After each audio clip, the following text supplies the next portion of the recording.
Hey, everybody, Brad Linder back at you again for this wonderful Friday evening. Now, I'm going to be pumping out Mr. Oogie Boogie from the Nightmare Before Christmas movie from 1993.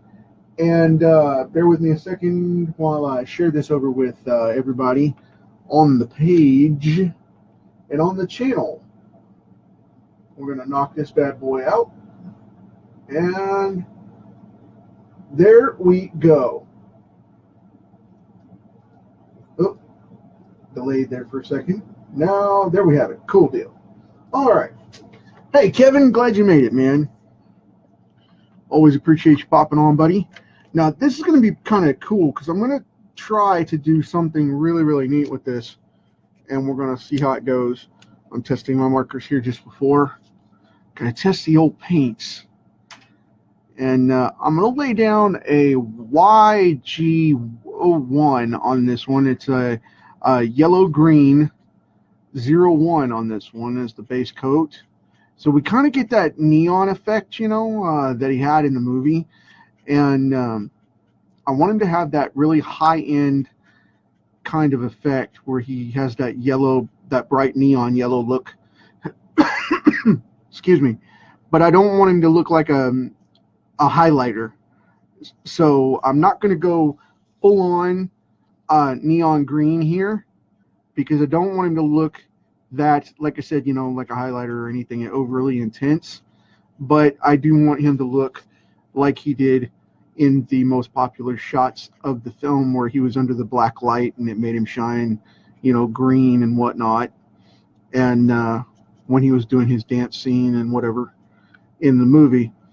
And I really, really dig the contrast of this color with the ink and the graphite. So this is going to be the base coat, and then we're going to come in with a lot of, I've got like 20 greens laid out here that we're going to be painting this up with. So it's going to be a good one. I'm having a lot of fun with it. And I really dig this character as well. So hey, Jim, Shelly, glad you made it. Thank you very much. I am using Copics. Shelly has asked for his girlfriend why, his or her girlfriend, actually. That could be anything these days, and I don't want to insult anybody. But, yeah, they are Copics. They are Copics. And it's really, really cool. These paints are very forgiving. I have all 5 sets of Copics. I have the traditionals, which are markers. They're more of a traditional hard tip felt tip marker, and these paintbrush tips have the dual ends. They have the wedge, and they have the brush tip, which I love, and I really dig it. Because whenever you use these things, they come out very, very smooth, and they're very forgiving with their ink, and they're very easy to refill later. So you can recharge these. They're called charges. And you can go to your local art supply store or whatever. I buy them from a teaching art supply place here in the city. And I paid almost $2,000 for the entire set. So, I mean, they are pricey, but the thing is the recharges are about, they come in packs that I buy, and they're about $10 a piece, and they come with a couple of felt tips and come with color selections. So you just have to go and see what you need and go from there. So I just go in and tell them what I need. I call and pick up a pre-order, and it costs me about $10 a pack. For, I think it's like 10 or 15 nibs, whatever it is, and the color charge. So you just pop it in there, add water, and then pop in your fresh tip, and you're good to go. I really, really dig these things. But I've only had to replace, never out of this set, but I've had to replace a couple of my smaller sets that I made as individual purchases beforehand. So these things will last you a long time as long as you don't let them get exposed to air And as long as you don't oversaturate your stuff, which means don't go, use a whole pin on one project and you'll be fine, and um, it doesn't take a lot. It really doesn't take a lot to do this. This is very light, and they saturate really smoothly, especially on comics. Bristol board and comic paper, no problem. Stocks like this, which is a standard 50-pound card stock, which is the thinnest you can get because it's index. I take that back. I think it's a 60-pound for these generic card stocks because this is super thin stuff. But I've used them as far as canvas and cover stock. However, prepare to have your brush tips shred if you use them for canvas, because the gritty canvas will shred them to no end. So be prepared to replace them if you paint on a canvas. That's the only caveat that I throw out there for you. So be sure of that, okay? But hey, Jim O'Reilly made it. Nice to see you on, bud.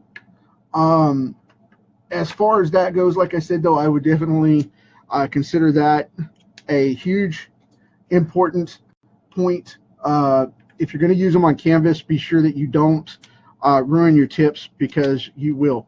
Brush tips will die viciously, horrible, lonely deaths on on painted canvas because of the fine fabric that canvas has with ridges and a burlap type effect on it. It will work, but they have a watercolor response, so they will flood out, and they will also bleed. And if you master them for canvas, they will ruin your tips. It definitely will eat them up. So I can't reinforce that enough. You will ruin your tips, guaranteed. But anyway, they work beautifully and they will color on canvas. But like I said, you will be replacing your nibs. But other than that, though, yeah, these Copics are good for anything, and they're pretty affordable. They're about $3 or $4 a pin, depending on where you are. And for the most part, they last as long as you're not too hard on them. They will last you a long time. I've had this set for about 2 years, and I still haven't refilled them yet. So yeah, maybe a little bit longer. I think I got these in 2016, 2017, late 2015, early 2016. So, I've had them for a couple of years now, and they, like I said, they still haven't let me down yet. But like I said, I use them very sparingly as well. I don't saturate anything with them, and I use them with a very light hand. So, yeah. But this guy is basically the bad guy in the film of Nightmare Before Christmas, and he is the supervillain in that movie, as it were, and is the guy behind all the problems with Santa Claus and kidnaps him and all that. And if you haven't ever seen it, it came out in 1993. Check it out. Check it out. It's definitely worth checking out. It's a cool Halloween crossover Christmas movie, and I have it as one of my favorites. I picked it up again here recently when I did this card, matter of fact, earlier in the year, and I just really dig it, So check it out. Check it out. It's good for the kiddies. It's all family fun. It's very cool, very family friendly, and isn't so scary that you'll freak out the babies, but it's scary enough that it'll creep out the wife, it'll creep out the missus, and it'll creep out the hubbies too if you're soft spoken, man. I mean, if you're if you're not into this stuff, man, you'll get creeped out a little bit. It can mess with you. For me, I'm a horror fan, so I really dig this stuff. Super heavy, so I have fun with it and go from there. But that's just me. So now I'm adding in a G14 which is an apple green, which is it's a very rich green, but it's soft. It's still soft, so it doesn't like creep up into the other colors and wipe them out to where they're so hard that you can't see and enjoy the lighter colors. So it doesn't overpower them at all when it dries. So I like this one, and it's got kind of a neon effect to it too. It's a very rich, bright color. And I'm going to go up here before I go down on him the rest of the way. I'm going to go up here and put this into the dark shadow areas and kind of pop this in for the hard shadows to pop them out and bring him up a little bit. So get those dark folds in there like that. And as you guys can see, I'm working on the underfold because he's basically a burlap sack with a spirit in it. And what I'm doing is I'm going under these deep folds here in these ridges, and I'm catching the underside, and I'm popping them out mildly here as best we can. And I'm going to go over the stitches with a brown or a gray anyway, so I'm not really worried about that. I'm just trying not to color over the worms too much. So yes, those are worms coming out of him, which is kind of gross, yes, I admit, but cool nonetheless. So I'm going to go with that fold right there, kind of add that shadow among that line, hook that point, catch this side where the shadow is. Same thing over here. This is the darker side, and we're going to catch that underfold right there. Boom, done. Catch that dark underfold there. See, this stuff plays out really well. Just going to kind of do the darker center of that. And this is a fold here, so we're going to put some green in there. Like that. Now, I'm going to come in on this side of the fold here and try not to go over too much so we can get that. Who is this Sandy Claus? Ha! You're welcome, Shelly. I appreciate you coming on. Thank you. Thank you. Caught my finger there. I do that all the time. See? And Copics work well on skin, too. I do that all the time. It happens, though. But what I'm doing is going into these folds here, like I said, and just kind of brushing really light and building that up so we can have all that going on. And now you can see the neon start to come out where the lighter stuff is coming through. And that's going to be really cool when this is all said and done. And I'm going to catch right here on the inside of this mouth, because that's a piece of the fabric right there. And I want to catch on this lip, because this lip is shadowed and turned in. And this is a little bit of an overbite that the character has. So the reason we go in like this is to pull that out. Boom, done deal. Make it nice and dark so it looks like it's turned in and has a little depth to the mouth without actually drawing all that. And then we'll go into this fold in the neck so it looks like he's got his arms raised, so it's kind of crunching up right here. And then excuse me, right along this edge here where this patch was sewn up, I'm going to put a little bit of a turn in right there like that. So now we got that going on. And then we come in this way with these little bad boys right here, because that's a major crumple. And right in here for this fold.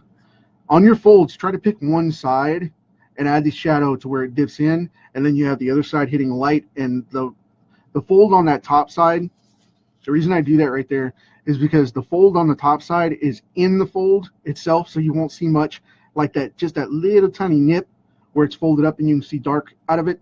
But the most part will be underneath, right there underneath. So we have that going on. But I like to pick folds and creases like that and work them from one side primarily. And then when you have double folds and things like, you know, slits or cuts or whatever, or divots in some places. Now see how this one up on the shoulder here is leaning down from the top? I'm going to put this fold right underneath here, so it kind of stacks over the top of it just a little bit. And same thing right in here. Just going to go right across that and then go right into this ridge right here, just real fine, and then catch that dark spot where it divots, and boom, done. Now in the mesh here, I'm going to put a couple of little dark spots to show different light refraction throughout. So we've got that going on, and I'm going to put that fold right there, and I'm going to put the lip on that, and right down to the edge. Boom, done deal. Cool. Now I'm going to put a crease right up in here too. I really like doing this one because that way it looks like it's rippled, like I said. So we have this shadow thing going on. Yeah, that's cool. I like that. Okay, I'm going to do a little bit right there too, where he's raising that arm up. Now we're going to move into the browns.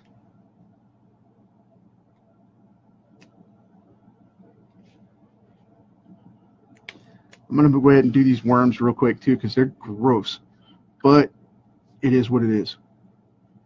And I'm going to call them, I'm going to use a beige here, which is a creepy kind of a tan. For worms, it looks really gross, but for human skin, it's a great toner. But yeah. But nonetheless, it'll work really well over this green, no matter where I went over it. It kind of adds a shadow effect right there on that ridge, so I really like that. And I'm going to leave them a little light on that edge right there. They're still beige, but I'm going to leave it a little bit light. Now, I'm going to go in with something really weird. I know this is going to be dark. People are going to be like, no, but I'm going to do it anyway.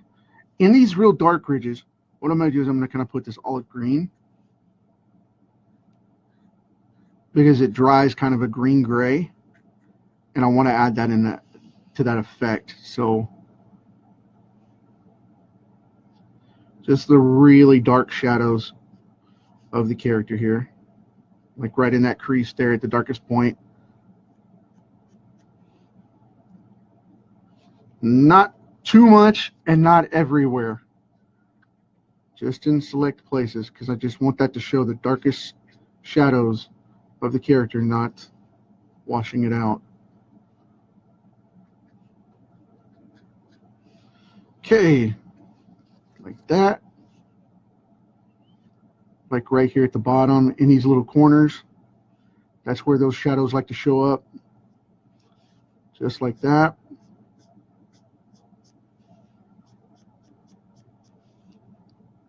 Like right down in there. Not too much, just a little bit. And right up in here in the back side of this mouth.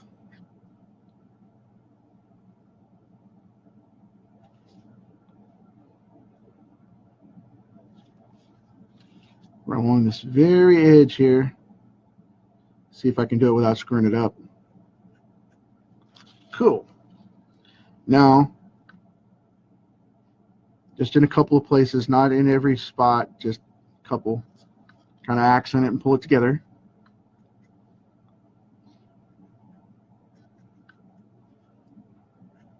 Right up underneath these eyes.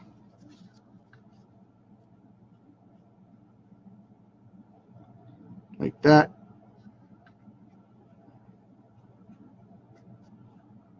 Off the ridge of the nose here. See, not too heavy, because you don't want to jack it up, but it can happen. You go overkill with these things and it'll bite you. So kind of catch that.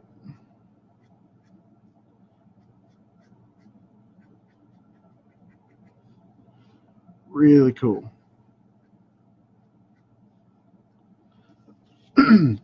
Now, I'm going to come back in over here to this side because I want to do this one first. and knock this out. Like I said, just very subtle and done. Not big, heavy spots at all. Okay. Just in the darkest spots. Okay. Cool deal. I like that. Now we go in with the gray. Hey, Noel, glad you made it, buddy. Hey, Penny. Been a while since I've seen you on. Now I'm going to go back here with this gray, and this is going to be cool because we're going to do these broad stitches real quick, like this, and I'm just going to come in and gray those out so they look hard, like a burlap thread or, you know, cord or whatever, and I want to make them differentiate from the tones of the rest of the picture. So we got that going. Now gotta get that one on the side of the head too. Make sure I'm getting them all. Yeah, cool deal. And this is being shadowed with an N6, which is a neutral 6 gray tone. So there we go. Got them all. Nice. All right. Got that going on. Now I'm going to come back in with a little bit of a brown. What did I do with it? I have to grab it. I have a little bit of a brown over here. Have to grab it. There it is. Cool. Now, I'm going to come in on these worms just a little bit. And the reason I'm using pencil now to cope these guys out is because of the fact that I want to have a little bit of a different texture.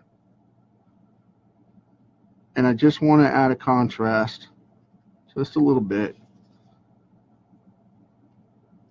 Because he's so slick, I want them to look a little more textured against it. So that works. Now, I'm going to take the good old red here. You know what? I'm going to use a Sharpie on this one because I want this to be like blood red and want it to stick. So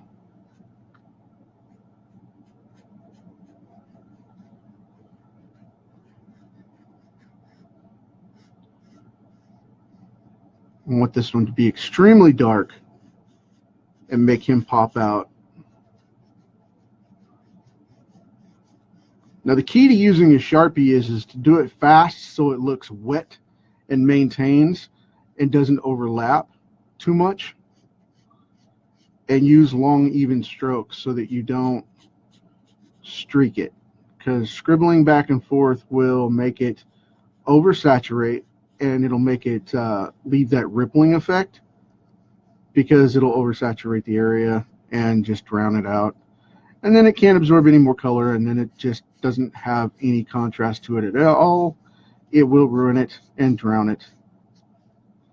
So I like using Sharpies, but I do them for sketch cards and things like that. And they're really popular with mainstream artists now, where they used to wouldn't use them at all because they would bleed and whatnot. But Sharpies have really good inks now, and with digital overlays, it makes them even more effective because you can go in and wash them out, you know, or you can scan them in and darken them up with a vector layer.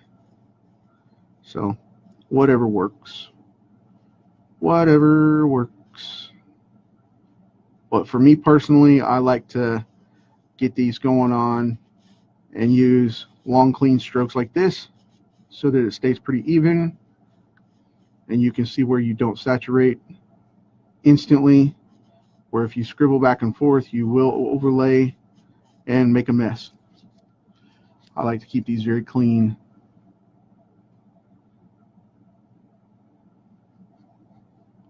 So we have that going on. And this way you can go different directions too, because if you overlay it, it'll be fine.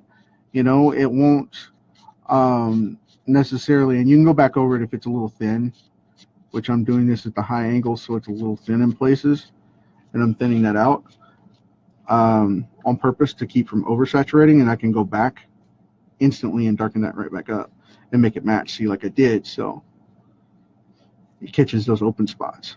But the thing is to use long, clean strokes with these colors, because you'll drown out, and like I said, it'll leave that nasty ridge look. But if you lose it in a brush stroke type of style like this, it works 10 times better. Okay. See, very solid, very clean. And another one's in the books, folks. We have Oogie Boogie from Nightmare Before Christmas. I hope you guys dig it. And as always, I'm cutting this one close because I had to take care of some personal business today. So that's why I didn't do the card this afternoon. I apologize for that. But we're still within the 24-hour period, knocking out another one. This is number 351. 351 days in a row now. That is nuts. So anyway, you guys hang out and catch me next time. I appreciate it. Thank you so much. Enjoy your weekend if I don't see you tomorrow. But if I can leave you with a note, as always, we have this rock for a very limited amount of time to party on. Let's leave it better than we found it for the next generation. Keep doing your thing. Take care. Catch you next time.